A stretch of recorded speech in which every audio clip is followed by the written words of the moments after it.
You know, Rebels, if you've been checking out some of my promotional ads on social media, you'll be aware that I have been using a lot of AI programs to help me create ads. But you know what? There's a lot more uses for AI than just funny little videos. And I'd like to introduce one of our new sponsors, Podium. It is a leader in creating AI tools for podcasters. Now, let's say you've got a podcast, or maybe you're even thinking of doing a podcast. You're probably wondering, well, how can AI be integrated with your workflow? I'll tell you about Podium. As a podcaster, you know that writing show notes and creating chapters and transcribing episodes takes a lot of time, and it can cost you a lot of money too. But you know what? That's where Podium comes in. It's an AI tool designed specifically for creators and podcasters with the goal of making post-production tasks quick and easy. And in just a few minutes, Podium generates show notes, chapters, summaries, clips for social media, a full transcript, suggested episode titles, social media posts, and more. Whew, that's a lot of work for one little program. Your show notes are key to your podcast's success because it helps new listeners find your podcast and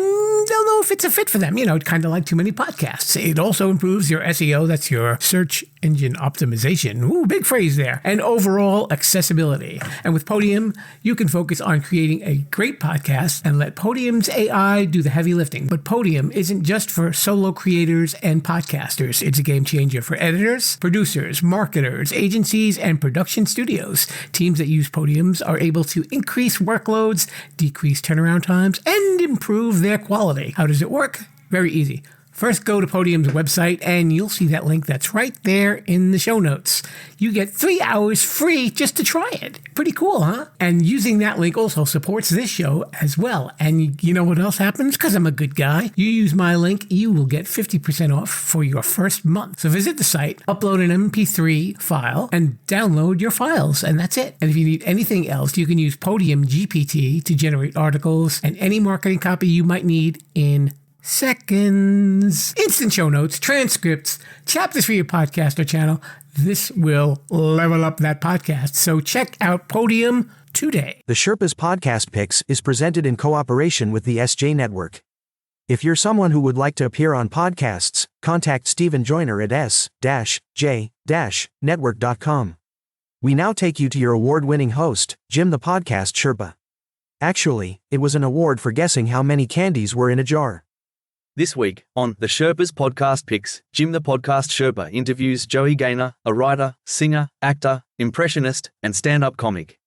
I've tried stand-up comedy myself. A husband says to his wife, "I'm going to make you the happiest woman in the world." The wife responds with, "I'll miss you."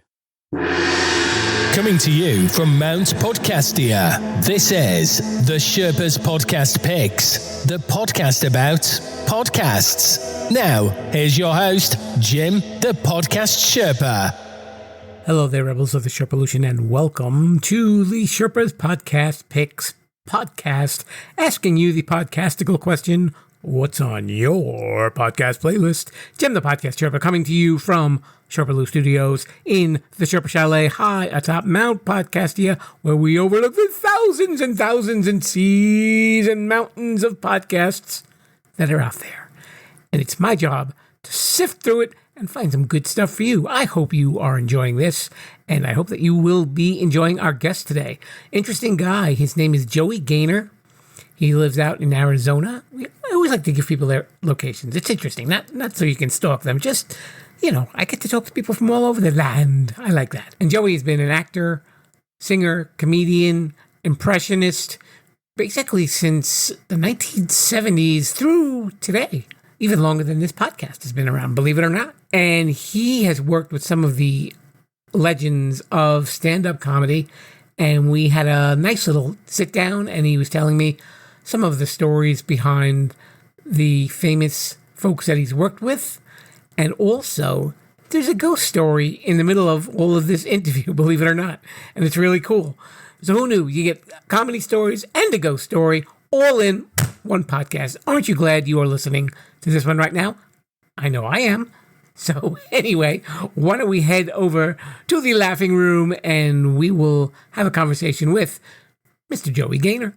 Hello there, Rebels. We are here in the comedy room of the Sherpa Chalet. My guest today is, wow, he's a lot. He is a radio personality. He is an actor, impressionist, singer, and a comedian since the 1970s who's worked with some of the biggest names in comedy. And we are honored to have him right here from the lovely state of Arizona, Mr. Joey Gaynor. Joey, welcome to the show. Well, it's actually the lovely state of New Jersey originally. I'm currently residing in Arizona because I'm here to right wrongs. No, I'm not here to right.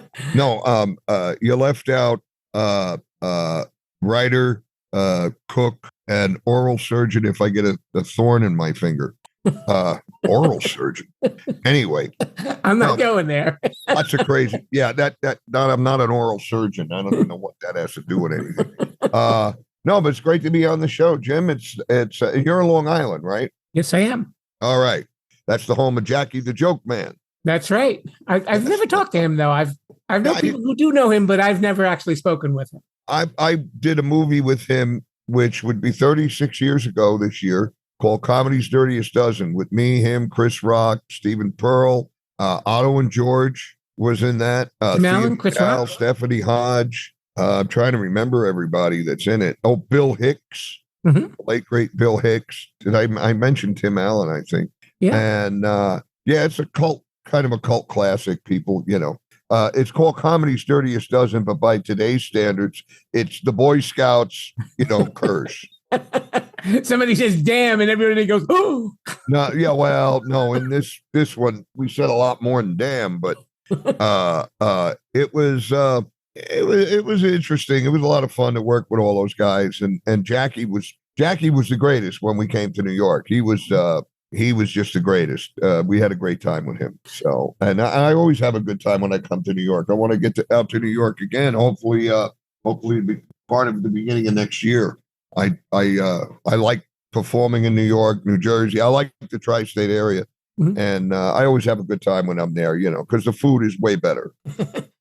Now I understand that when you came up in comedy, you were actually mentored by Andy Kaufman. I was mentored. I was very lucky. I started to do stand-up in 1976 is when I finally went on stage. I was hanging around the Comedy Store in late 1975 from late October on, after I saw Richard Pryor at the Schubert Theater for 3 nights in a row. He was amazing. I mean, I went all 3 nights. We didn't know what to, and he was just unbelievable. How do I put it? He, every night, he did the same act, but a little differently every night because he's that good. Obviously, he was that amazing. And I was blown away. And I always was, the funniest thing was, I was always a Richard Pryor fan from the time I was probably, I don't know, I would say since I was about 10 years old. I saw him on Merv Griffin's show when I was a kid, and I just thought he was the best. Really amazing guy. And I went to see him, and I'm just putting this together in my head right now. Oh shoot! Hold on a second. I had a little technical problem now. Slight. We'll play some technical difficulties music. I started going to the Comedy Store, hanging out to see Richard Pryor. That 1975 was amazing. I went to see Freddie Prinze open for Helen Reddy at the Universal Amphitheater in L.A. And Freddie came out. And for those who don't know who Freddie Prinze is, he was Chico and the Man. He was a phenomenon. He was a stand-up phenomenon. 23 years old, he was hosting The Tonight Show as if he had the job for 30 years. He was amazing. Unfortunately, he committed suicide, and I think it was accidental. I don't think it was real. I knew Freddie, and I don't think it was real. He had problems, but I don't think he really wanted to kill himself. I think he was screwing around with the gun. But anyway, I saw him twice. I saw Pryor, and I heard they were at the Comedy Store. So I went to this place called the Comedy Store in Sunset Boulevard, and I started hanging out every night, watching the shows. And I didn't see Freddie Prinze there, and I didn't see Richard Pryor there. But what happened was I met, just hanging around outside, I met Jay Leno, Dave Letterman, Gallagher, Steve Landisberg was out there. The people who were hanging around were all burgeoning comedians that were going to be somebody. Sure. And I would hang out and just talk to them. And then I got the hair to go on stage. And after you're hanging out with the comedians and talking to them, you begin to get a little cocky. You think you're funny. And Steve Landesberg, who was Dietrich on Barney Miller, Right. and also a brilliant stand-up. This is how Steve wrote his material. He'd go on stage. What do you guys want to talk about? Somebody'd yell something out, and he would do a completely hysterical bit on it. He'd improv it. He'd tape everything, and then he'd build his Tonight Show shot or his whatever shot. So I went up to him because I was really a big fan of his. And I finally, after I think I pissed him off a couple of times saying something stupid, I went up to him very humbly, sort of humbly, a little cocky, but a little humbly. And I said, gee, Steve, I want to go on a Monday night here and do, they give you 5 minutes, but is 5 minutes enough to get him going? And he looked at me. He's much taller. And he looked down at me and he smiled and in Steve Landesberg fashion said, well, and I'll quote, it's a fucking eternity if you're not funny. And I melted. My knees buckled. He's right. Oh God, I've seen guys do 20 minutes here to no laughs. And on a Saturday night, it's bone chilling. So I asked him to go next door to the old Hyatt House. That was the hotel next to the Comedy Store. It's called something else now. It's completely different. But we went to the coffee shop. We sat and talked for about a half an hour, 40 minutes. And he explained to me, if you got 3 minutes, do 3 strong minutes and get the hell out of there. Don't hang around for the big laugh. Just go. And if you got 4 minutes, do 4. There's no overtime. And it was the best advice you could give anybody before they've ever got on stage for the first time. And so I went back to the drawing board and I worked on material for about another 3-4 weeks. And the reason I was going to go on stage was Tim Reed, Venus Flytrap on WKRP. Yeah. He was another really funny stand-up. Originally, he was partners with Tom Dreesen, Tim and Tom. Okay. They were hysterical. And he came into the Comedy Store one night. I was sitting there on a Saturday night, and I'm sitting along where all the comics would sit, and I'm sitting with these folks. And he comes in and we're saying hi, and he comes up and he goes, "Hey man, how you doing? Are you on tonight?" And I didn't know what to say, and I went, "No, I'm going to go up on a Monday because I have to do that." And I didn't know how to say it. He goes, "Yeah, but you should, man. You're a really funny guy." And I think I had some conversations with him where I made him laugh. But Tim was one of the funniest. He was another comedian that was like, nobody knew who he was, and he was hysterical. I mean, there was so many good. Mike Preminger was there. Rick Podell, Lenny Schultz was showing up, So all of these guys are there, and Jimmy Walker was there. And so anyway, that's when I said, well, maybe he thinks I look funny. So that's when I went up to Landesberg the following, like Tuesday or whatever. And so I took some time and I wrote a little act. And I closed my act with Richard Pryor doing the weather. And this is 1976, March 15th, 1976. And doing the impression of Richard Pryor, I use the N-word because I'm doing Richard Pryor at the time. Mm-hmm. Nobody came up to me and accused me or yelled at me for that. It was a different world, and it was a predominantly black audience, and they roared. They were roaring at my impression. Mm-hmm. And I did a really good Richard. I used to study him. Anytime he was on television, I'd study him. And slightly before I went on to do stand-up, I was in there like in February with a buddy of mine, and late at night, he came in on Saturday night, and he went up and he did about 45 minutes. I mean, this was when Richard was drinking and everything, but it was insane. It was incredible. And that really stoked me he had just come off the tour for the album, Is It Something I Said? And that's the tour I saw.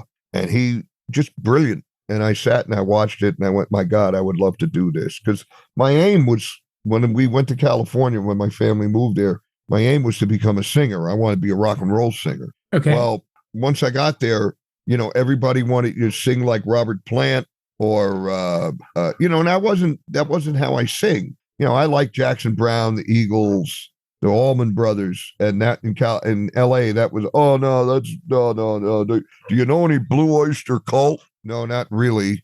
I don't eat oysters. Anyway, I went up that night. I did my set. sitting next to me before I went on is an actor, Leo Rossi, the actor Leo Rossi, who's been in tons of stuff now. And he went up and did some stand-up, and he was very funny. And we're sitting there talking. He was from Philly. I'm from Jersey. We're getting along great. I go up, and I drop F-bombs about maybe 40 times in 5 minutes. And I come off stage, and I did really, really well. I had a killer set. Never been on before, but I had more balls in the NBA. And I come off stage, and the MC, Howard Taylor, who Howard had this way about him that if he was telling you won the lottery, it would be like he was telling you your mother died. And so he came up and said, the owner wants to talk to you. Well, I didn't know the woman who signed me up on the sheet was the owner. So I went over, and there's Mitzi Shore, and she says to me, sit down. And I think, oh, they're going to throw me out. I was filthy, and they're just going to tell me don't come back. And I'm ready to get fucking, just leveled. I'm ready to have my ego smashed. I'm ready to be thrown out of the joint. And she says, how long are you doing stand-up? I said, well, that's the first time I ever went on. And louder than the guy on stage, she goes, oh my God, you were wonderful. That was amazing. You call in for spots on tomorrow, Tuesday. I'm going to start putting you in Westwood. There was a new comedy store over in Westwood, California. So I started working out over there, and I didn't know what I was doing. I'm getting 20-minute spots, and I have 4 minutes, and I'm bombing all over, and I'm thinking this is a horrible decision. So after about 6 months, she told me, you're not funny. Come back another time. And so for about a year, I bounced around, about a year and a half. There was one day I called, I remember it was early 1978. I called the Troubadour, this place, to get up on the open mic, and they wouldn't even let me on. And I got very depressed about it, very upset. And then I was hanging around the Comedy Store, and I went up on a Monday night in Westwood, and I did some time, and I came off. And a fellow who's no longer with us, Mitch Walters, who was one of the most prolific joke writers in the world, pulls me aside, and he says, I'm going to work with you. He says, you're a funny guy. You just don't know how to put your friggin' act together. You don't know how to put two sentences together. He goes, you're doing this, you got a joke about the beach, then you're doing this, then you got another joke about it. You got to put this stuff together. So he took me under his wing, and he taught me how to write, and he taught me how to do jokes and everything. And he said to me, what is it you want to do? I said, well, I want to do jokes, and I like acting. He goes, oh, then you want to be Michael Keaton? I said, well, yeah, it wouldn't be a bad, because Michael Keaton had just changed his name from Michael Douglas to Michael Keaton because it was already a Michael Douglas. Right. And I said, yeah, that guy's great. Anyway, he worked with me that whole summer in 78. And then another fella had a little studio. And meanwhile, I'm still talking to guys like Letterman and Jimmy Walker, and Paul Mooney, who was Richard Pryor's writer, became one of my idols. And I would talk to Paul about stand-up all the time. And finally, then in 78, it was so funny because I made regular again. I did an audition. I made regular again, and got back in for good. And meanwhile, we're hanging around the Comedy Store in October of 78, and the Yankees are staying next door at the Hyatt House for the World Series. So it was a kid in a candy store. I'd get to L.A. I would live in Whittier, just 25 miles away. I'd drive into L.A. at 10 o'clock in the morning so I could hang with the Yankees all day and then go be a doorman and get on stage at the Comedy Store. So it was and again, getting to be around those kind of Andy Kaufman, when I finally got to meet Andy, and he's another guy that grabbed me and said, okay, I want you to do this, and let's do this, and let's do that. I was a really big fan of his. I started working with him when he was wrestling women and crazy stuff, and got to do the show Fridays with Rich Hall. He was working with me and my partner, Freddie Asparagus, who was the bartender in Three Amigos. If everybody knows who he is from that. He's passed away too. God, everybody I know is dead. Everyone is dead in here. Anyway, you get mentored by him. Oh God, there was other guys, older comedians like Joey Villa, who was a Las Vegas comedian and a ship comedian. But you learn so much from these guys. I always looked up to the guys who'd been doing it 20 years, 15 years, 30 years. if you don't respect your elders, quote, you ain't shit. And, I moved here and I perform at open mics and stuff. I've done some gigs. It's been easier to come by here and there. And, I see a lot of young comics or young wannabe comedians go up and talk about their masturbatory habits and their bathroom habits. And I'm like, you think this is edgy? It's not. Well, I want to be Bill Hicks. Good. Then go read books. Go get educated. Bill was brilliant at what he did. Mm-hmm. He wasn't just cursing, And so there's a lot of talented young performers here, and I'm doing everything I can to help stop them. No, I mean, if they ask me, I'll talk to him. There's a young kid here named Joshua who was on last night, and this guy is the quintessential nerd, but he's brilliantly funny. And I pulled him aside last night and I said, don't listen to your friends. Continue doing what you're doing. You are building a character. You have a likability. I told him exactly what he should be told, not, hey, take this joke and put it over there. And these are guys that have been doing it for a year on open mic night. They have no idea what they're doing. And maybe they have a little idea, but so I've been kind of coaching him here and there, and he's very receptive, and he just keeps getting better at what he does. He's a very funny guy, and I feel it's good to pay forward. Sure. When George Lopez first came into the Comedy Store, he went on, and I'm sitting there watching him. I'm running the open mic potluck night for Mitzi, which is so funny. I got thrown out of there, and then I was running it. That's the best part. I'm running it, and she told me, look out for people. Let me know who's good. And Bob Schimmel was coming in there, Robert Schimmel, and all these really good people. And George came in, and he was killing. And I'm watching him, and I said, wow, this guy's got a glow around him like Freddie Prinze had. And I remember he was coming in, and then I didn't see him. And I was at Man's Chinese. I went with some friends to go to a movie, and I came out and I ran into his buddy Ernie. And I said, how's George? Is he doing stand-up? He goes, no, he's back working at Litton Industries. I said, well, tell him to get his ass out of there and get back on stage because he can have a career. He's really funny. And he told that to George, and George said, Joey Gaynor said that? He goes, yeah. And he quit his job 2 weeks later and went full into comedy. Wow. So now I can't get him. I haven't talked to George in 18 years, but that's okay. I will say this. The last time I saw him on a video, he was walking off stage and angry. I don't know what's going on with him, but he looked like a Latino Frederick Douglass. I don't know what the hell that outfit was. The big gray hair and the black suit. I'm like, what are you doing? Anyway, but it doesn't matter. But, I've worked with, look, I've been so lucky to work with the Smothers Brothers, and they sit down with you. Slappy White, he sat down with me. Pete Barbuti, who was a regular on the Tonight Show and all kinds of shows at Vegas, everything. When I worked with him every day at breakfast or lunch, we'd sit down, we'd talk comedy. Who else was I working with? Paul Rodriguez, another guy. We'd sit and talk comedy.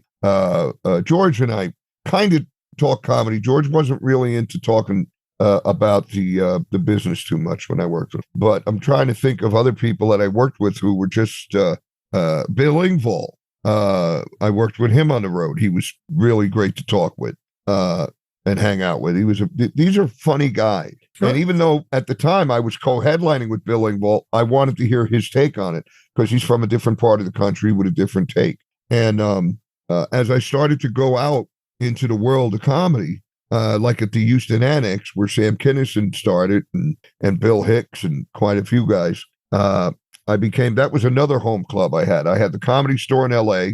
I had the Comedy Annex, the Houston Comedy Annex and Workshop was like my home club in Houston, and I would work the Laugh Stop there all the time. And then in San Francisco in around 1985, San Francisco, I went up there and I went to the Holy City Zoo. And the first time I went in there, I was trying to get booked, and we don't book LA comics. They're very provincial, and I'm sure they still are in San Francisco. And I came back in about a year later, and again, I was talking to them about getting booked, and no, we don't book LA comics, blah, blah, blah. And as I'm leaving, Robin Williams walks in because he owned the place. And he walks in and, Joey, how are you, my friend? Oh, and he gives me a big hug, and we start rapping and talking and kidding around. And he goes, "Oh, you're hanging around San Francisco. How you doing? Blah, blah, blah." I said, "Yeah, they don't want to book me." He goes, "What?" Brings me up to the guy and he goes, "Hi, this is my friend Joey Gaynor. You are going to book him, right?" And the guys are like, "Oh, give us your stuff." Yeah, gee, we didn't know. So then I got the Holy City Zoo, and I would go up there and do the Alex Bennett show. And my really good friend Steve Pearl, who was a really funny guy, he was based out of San Francisco. And when he came down to LA, we got to be like the two. We're born a month apart in 1955. And we were like, if we'd have grown up together in the same neighborhood and become friends when we were kids, buildings would have been burned down. There would have been vandalism. There would have been a lot of problems. So, God didn't let us meet till we were semi-mature adults. For the safety of the universe. He's in Vegas now, and he's a funny guy. And then Alan Stephen, who produced the Roseanne show and was one of, I think he's the last living actual Kinnison outlaw. Maybe Jimmy Schubert would classify. But Alan, I met in 76. He had just moved out there, and we've been friends ever since. And he's from Cherry Hill, New Jersey, and we all got, it's funny. I'm still friends with like Argus Hamilton, who I started out with in 76, and guys like that. And it really is, we've lost a lot of pals along the way. Gary Shandling is gone and stuff. And when I was in 1978 at this little place called Studio 3, my friend Bob D. Simone, shout out, Bob. How you doing? Bob D. Simone was running this little room on the weekends, and it was a BYOB. You bring your own booze. You paid to get in, and you bought setups. The funniest thing was I was on stage, and a guy come in with his girlfriend, gets up, walks over to what was literally a tiki bar that you put in your backyard. That's what Bob had set up in there. And the guy walks up and goes, 2 vodka gimlets, real loud, and I'm on stage, and I went, "You're going to have to go across the street to the strip joint for those." Bob's like, "No, we only sell setups," But we were going all in there all summer long. And Gary Shandling, myself, a guy named Tim Havey, who wrote for Jackie Vernon, a guy named Mark Goldstein, who became an actor and was doing stuff and was a real funny guy. Funnier off stage, actually, than another guy, Joe Morris. I'm trying to think of, there were several of us that came out of that all summer long. We were working out. Gary Shandling would go on stage and he'd bomb. He was trying out to be, he was already a writer writing for Sanford and Son and stuff. And then he was trying stand-up. And he'd watch us and that. And then when he'd go on, we'd all go outside. And this happened 2 times in a row, a Friday and a Saturday. The following week, I said, "Hey guys, let's go in there and watch Gary. I mean, he watches us." No, I don't know. I said, "No, come on, man. It's not right. Us walking out." So we went in and we're watching him, and we're realizing this guy's really funny. He's not audience funny yet. He's comic funny. And all of his jokes, we were dying. And then sure enough, at the same time, Gary and I make the Comedy Store roster, and then I'm over at Westwood being a doorman and MC, and there's Gary's coming in and working and stuff like that. It was pretty amazing, really, when I think about it. And Gary was a good guy to talk to about comedy because he was a very, very, very good writer. Ed Bluestone, who wrote for National Lampoon magazine. Okay. He was also a stand-up. And I remember me and young Byron Allen were out there talking to him. We were kiddie comics at the time. And we asked him, when you're writing jokes? And he goes, Ed Bluestein goes, "Look, 90% of what you're going to write is shit. It's the 10% that's good. You keep that. The rest of it, put it on a shelf. Maybe you can come back to it, or maybe you sell it to some guy who sucks." So we got that. And then, when I finally got to meet I got to meet Richard Pryor. We got friendly. He had me open for him in the main room at the Comedy Store for several weeks. I was opening for him, did a couple of road gigs with him, and I would sit with him, and he was sober at this time. He had Jim Brown with him. This was after the burn up, and Jim Brown would be, and I got to meet Jim Brown. I mean, I'm standing there, and here's Jim Brown. When I was a little kid, I remember I went to see Rio Conchos, because he's in that. Right. Me and my friend, oh, that's Jim Brown, the football player. Said, let's go see what he does. I think it was Rio Conchos, and then I saw 100 Rifles. I mean, but here I am standing talking to Jim Brown, and he's a standoffish guy. If he doesn't know he's a bit aloof, then I'm not going to say racism or anything like that, because I don't. I think he was concentrating on Richard, so it wasn't anything like that. Mm-hmm. So finally, I said, I know how to break the ice with him. I was a big football card collector, baseball cards, all that. And I had Jim Brown cards. So I went up to him one night and I said, Mr. Brown, would you sign this for me? And he's looking at it. He goes, oh, wow. So he signs the card. And I went, and I have one for you too, because I don't know if you have any of these. He goes, I don't have any of these. I said, well, you got one now. And he goes, oh, well, thank you. You're Joey, right? I said, yeah, I'm Jim. We shake hands.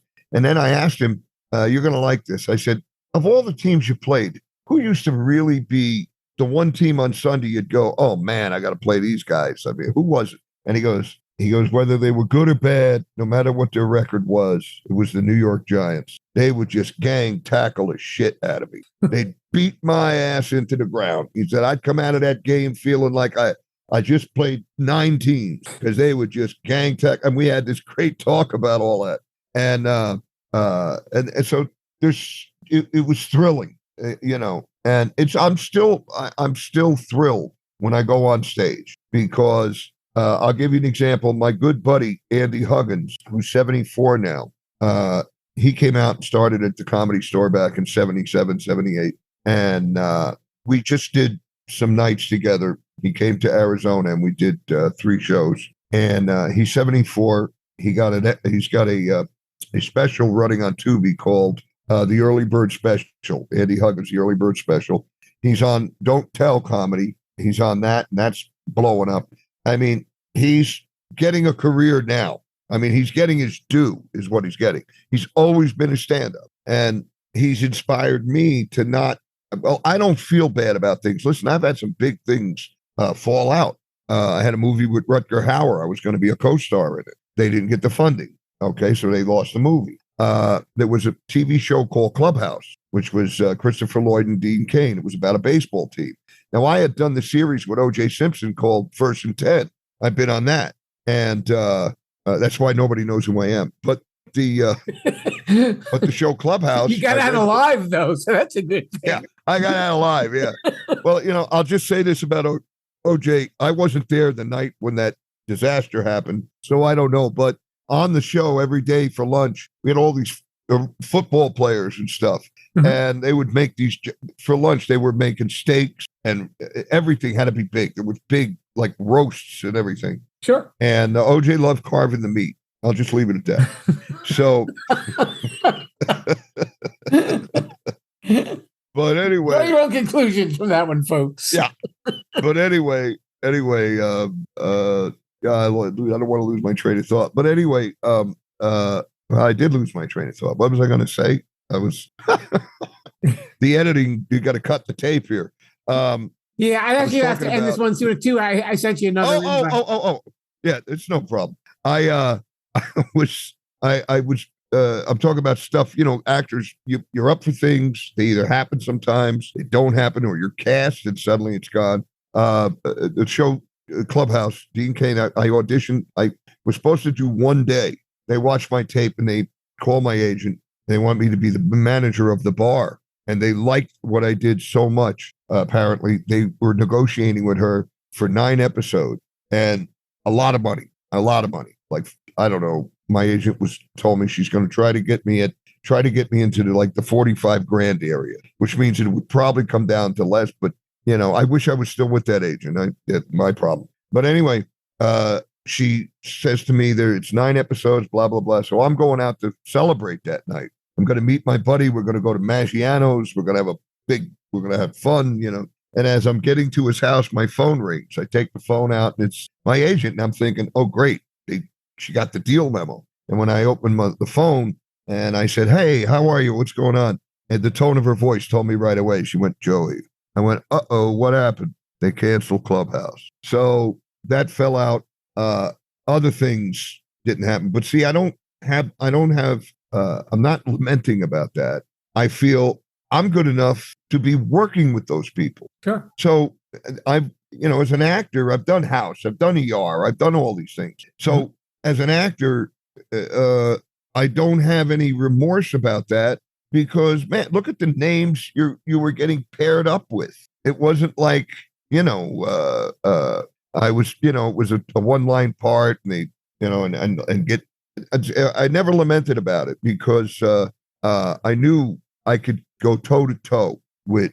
I proved myself. I worked with Paul Sorvino on The Oldest Rookie. That was a show in the late 80s. And working with him was amazing because he liked my name. He kept yelling my name. Joey Gaynor, Joey Gaynor. As a matter of fact, when I did Unsolved Mysteries, me and Blake Clark, we did Unsolved Mysteries, The Ghost of the Comedy Store. Right. And so Robert Stack loved saying my name. What's funny is one of his best friends, if you know the old Untouchable show, right? With Robert Stack. Paul Pacherny played Hobson. This actor, Paul Pacherny, he was in a million things. And I got introduced to him by an actor friend of mine named John Zerlo. And we went up to play bocce ball at his house in Tarzana. We would go up there and play bocce ball. And I'd never played bocce ball. I'm half Italian. I finally learned. And his brother, Charlie Pacherny, is this incredible, he's a stunt coordinator and all that. So we're up there, and Paul invites me to his daughter's wedding. And Robert Stack's going to be there.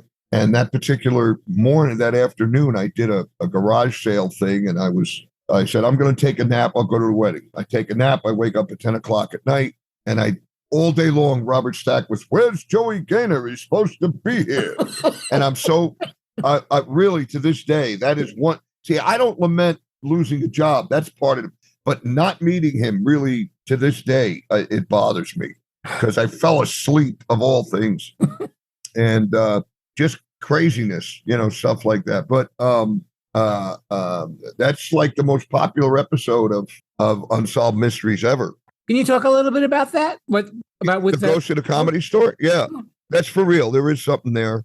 Well, here's the funny thing about, the Comedy Store, originally, the big room was Ciro's in the 50s, 40s, 50s, 60s, good portion of 60s. Ciro's was a nightclub that was inhabited by the Hollywood elite, mobsters. Everybody went to Ciro's. That was Frank Sennis owned it. That was the place to be in Hollywood, more than the El Macombo or any of the other places. That was it. They even did television shows out of Ciro's. And Martin and Lewis performed there. Everybody, Sammy Davis, everybody, even Sinatra performed at Ciro's. Now, my uncle, let's go in this chain, this direction. I start to work there, and I start to be there late at night, closing up. And my friend Harris Pete and I and Blake Clark, we'd all smoke cigars. And Harris and I would smoke cigars and act like gangsters. We'd be making fun of the old movies. See? That stuff. And we didn't know that cigar smoke can bring spirits, and some religious things like Santeria or some other ones, it's allegedly cigar smoke can draw spirits. Anyway, all right. So I'm noticing that stuff is happening around me. If I lock up late at night by myself, I hear the piano going on upstairs in the belly room, playing of the piano. I go up there, there's nobody there. Now I got to go through the club, see if somebody's in there. Do I got to call the cops? Whatever. So the place, there's something going on. Blake Clark, he locks up the place. He's seeing things. He's hearing things. Things are happening. The man in the plaid suit is walking around. You catch him from the corner of your eye. One night I went up to I was in the main room, and I'm making sure everything's put away. And from the ladies' room, I hear two women arguing, but it's not in 1980s speak. It's not language used in 1980. This was in 1980. It's two women, and I hear the first one say, "Oh, yeah? Well, he's nothing but a cheap four-flusher." And the other woman says, "Well, I'm going to be his moll, and you're out. You understand? You're out on the street." And she goes, "Oh, so you got big ideas to take him, blah, blah, blah." And I'm like, are there two 90-year-old women in there? What's going on? And I go in playing there, an old Bogart movie. Yeah, there's no one in the bathroom. There's no one in there, in the ladies' room, in the main room. Okay, so I chalk it up to me being nuts, and I leave. Another night, I lock up the room. I'm by myself. This is before the main room was even the Comedy Store. You would have to go into what was at the time No, I think Mitzi had already bought it. I'm not sure, but I know you had to go into what was Art LeBeau's room. It was called the Art LeBeau Rock and Roll Nightclub at the time. Art LeBeau, the DJ, had the lease on it. And you would have to go in there and reach behind the curtain on stage. All the light switches are right there for the marquee, all that stuff. And I go in there and I I'm shutting the lights, and I turn around, and all the chairs in the room, majority of them, are stacked to the ceiling. You can't do that. You can't do that in 5 seconds, 8 seconds. You can't do it. Stacked to the ceiling. I bolt out of the place. I leave. I find out that that's happened to a couple of other people. So anyway, fast forward, all this stuff is happening, and I'm sitting talking to my uncle. His name was Sonny DeFalco, and he was an infamous, at one time in L.A., he was an infamous bookmaker. As a matter of fact, in 1960, him and some other guys got busted. It was called Operation Meatball because they had an Italian restaurant. And if you called up to make a bet, you said, you got meatballs today. And if they said, yeah, you hung up because that meant there were cops in there. So I'm sitting with him and I'm going, I don't know why there's ghosts, but I don't know what's going on in there. And he goes, well, of course there is. He goes, he says, they're picking up on you. I said, what do you mean they're picking up on me? He goes, I was a bag man for Mickey Cohen. I used to go pick up Sinatra's bets, Sammy's bets, Milton Berle, or go to the studios at the end of the day and pick up the bets and bring them to Ciro's, to mobster Mickey Cohen. I was his bag man. And I'm like, holy Jesus. And I'm sitting there and I'm going, of course. When I first walked into the Comedy Store, first time in my life, I felt like I belonged there. It felt like home. Mm-hmm. It felt like I'd been there. Something about it was embracing. And being religious, and I could get into that, and then I don't, but not being superstitious, but knowing what I know, whatever the entity was that's there was like, oh, it's a relative of so-and-so. So they played gags on me, the things, but I never, although one time my car, for whatever reason, would not start in the parking lot. And I had to go up to Crest Hill and stay in my friend's room. Mitzi owned the house on Crest Hill. She owned Frank Zenis's old mansion, and a lot of comedians lived there. So my friends were up there, and I said, well, I'll get my car towed in the morning. I don't know. And I went up, and I'm up there. I spent the night, and I was pretty drunk, but the car would not start. And I spent the night. I come back down the next morning, and Yakov Smirnoff, who was just becoming a comedian in L.A., was also a handyman there. We all had little jobs around the place, And I opened the hood, and he's looking at my car, and he goes, try to start it. I go, turn the key, starts right up. And I chalked it up to, well, the ghost didn't want me to drive home drunk. You never know. Once my uncle told me that, I pretty much knew what was going on. And whenever I'm there, and I haven't been there for a while, but whenever I would go there, even recently in the last few years, whenever I leave, I'd say, nice to talk to you, but you can't come home with me. And it's weird, but I've seen some stuff there. I've seen the man in this plaid suit. I've heard the voices. Me, Sam Kinison, and a bunch of comics one night did a seance in the main room. We heard a baby crying, and I put 2 and 2 together because there's 2 things about it people don't know. When it was Ciro's, all the showgirls would get dressed upstairs, and you go upstairs and you can still see the makeup. At least I remember the makeup lights were there, the makeup where all the girls would sit to put their makeup on and everything. And down in the cellar, the reason I think there's some dark stuff down there, although now it's a studio, podcast studio and everything, so it's kind of changed. But we would go down in the cellar, and it was always creepy down in the basement. And apparently, while Frank Zenis owned Ciro's, because of all the celebrities and the gangsters and the showgirls, he had a retired nurse on call. And in the basement, in a back room all the way in the back, if a showgirl was knocked up by a celebrity or a gangster, that is where he performed the abortion. Mm-hmm.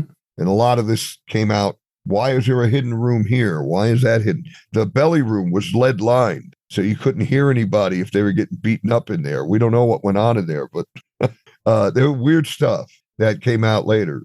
And Barry Taft was with me one time, the parapsychologist, and he was telling me, I showed him a a picture of, I think I was there to do something for the Travel Channel. And I had a photograph of me sitting on a chair where I lived in Lake Balboa. And anyway, there was all these like orbs and stuff around me. And he goes, well, that could be the camera. That could be this, blah, blah, blah.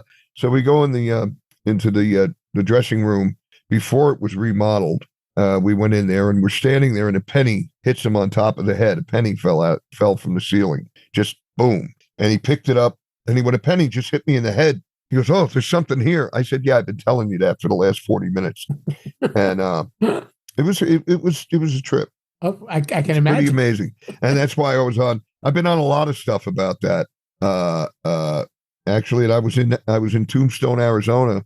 I went there for they have a Tombstone, they have a paranormal con. And I was sitting there at one of the tables and and people finally, they realized that I'm from Unsolved Mysteries and they're coming up to me asking me about it and stuff. And I sold 3 pictures. So anyway, but yeah, that's some of the crazy stuff that goes on at the con. But another thing was there was so much energy in there on a Monday night for so long because Robin Williams would be working with the Comedy Store Players and then go and do a set in the original room. And this guy's coming in, that guy, Rodney, this guy, who knows who's coming in.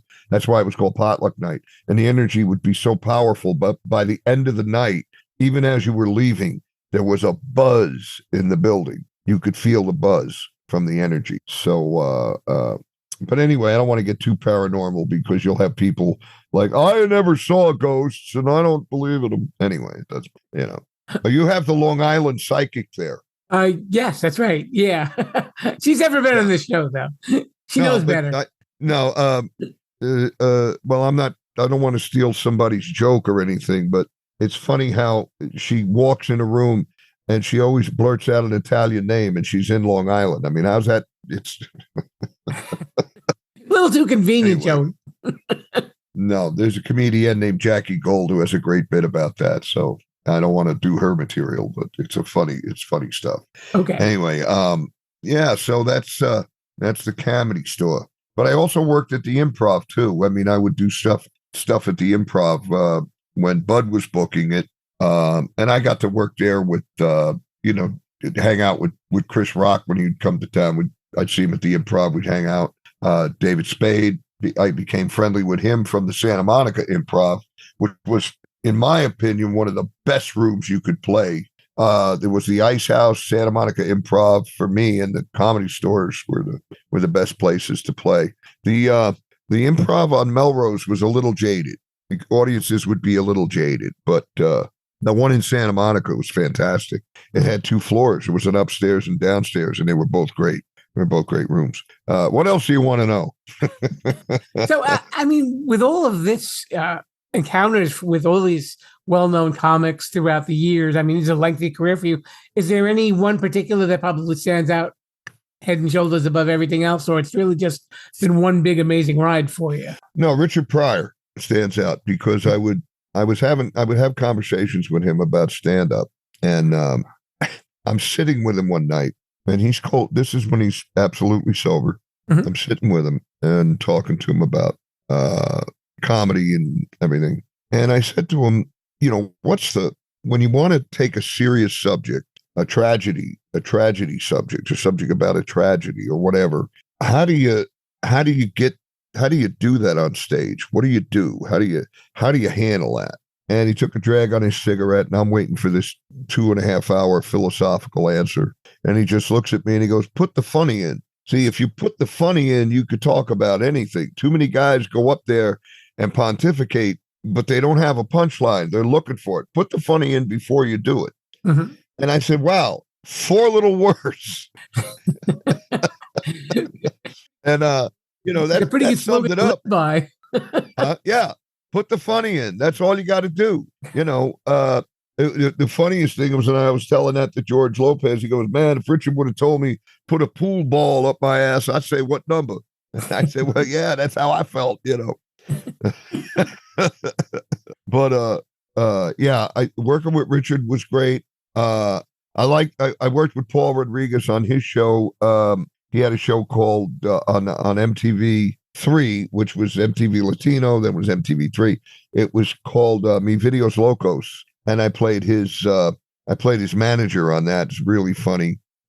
He brought me in to write and be on the show, and that was some grand respect right there.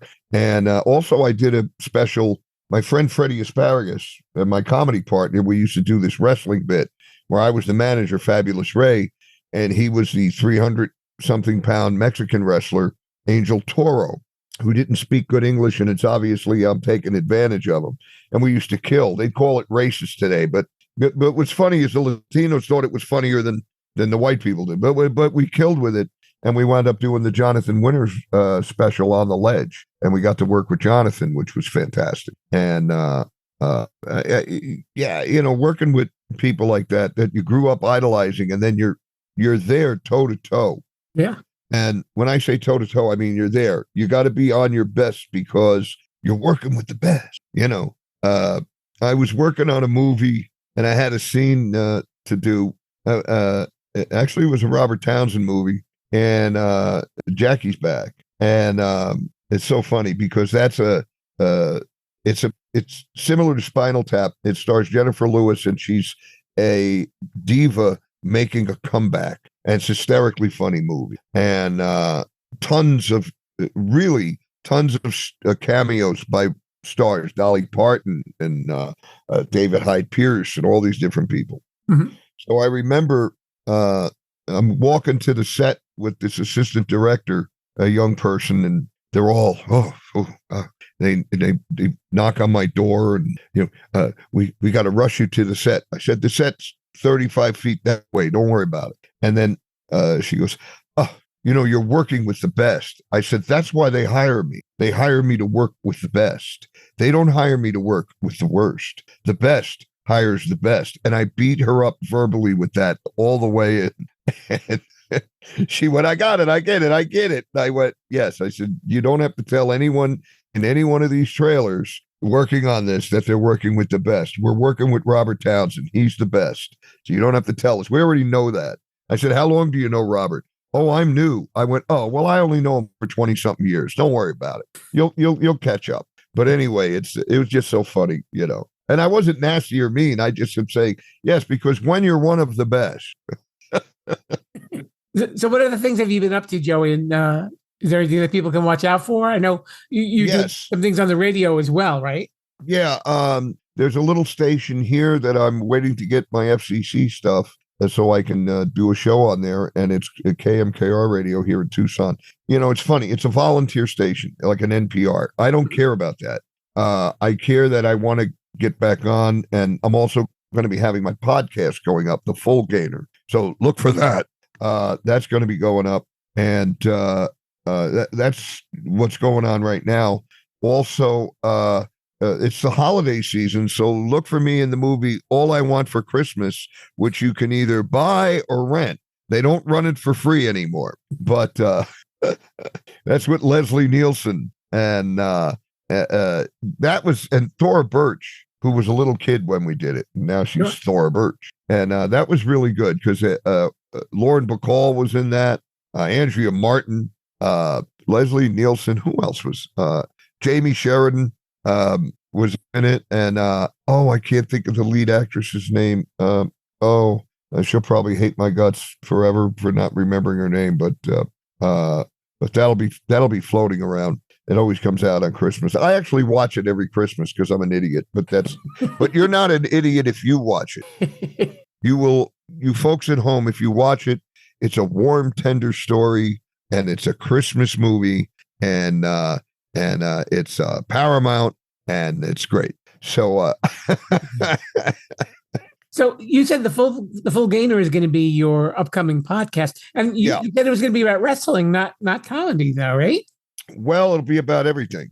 Okay. I had a wrestling podcast at a Universal Studios, the John Lovitz. It was the John Lovitz Podcast Network. Okay. And that's years ago, but we had one. It was a wrestling podcast, but we had on directors, magicians. Here's the thing: wrestling. I had a magician on and a wrestler. Why? They're both an illusion. Magic is an illusion. Wrestling is an illusion. Is it real? Is it fake? Now you see it, now you don't. So we had on directors, writers. We had a real big following. We got a really big fight. We had on people like Rob Van Dam, the wrestler, Chuck Negron from Three Dog Night. We had on directors. We had on actors. We had a great show. And unfortunately, when the John Lovitz Comedy Club closed, so did the network. But the network was great. There was a lot of good shows on. Stuttering John Melendez had a show. Richie Chasler had a show. It was about wine. It was called The Grapes of Laugh. And the very funny Mary Kennedy had a show on there. And John had a podcast on there. It was a really good, really good lineup of shows. And we did everything. We did everything from wrestling to covering musicals to covering it was just about everything. We had a real good time on there. Okay. And if people want to see what you're up to, can they follow you on social media? Is there anywhere they should be looking? Yeah.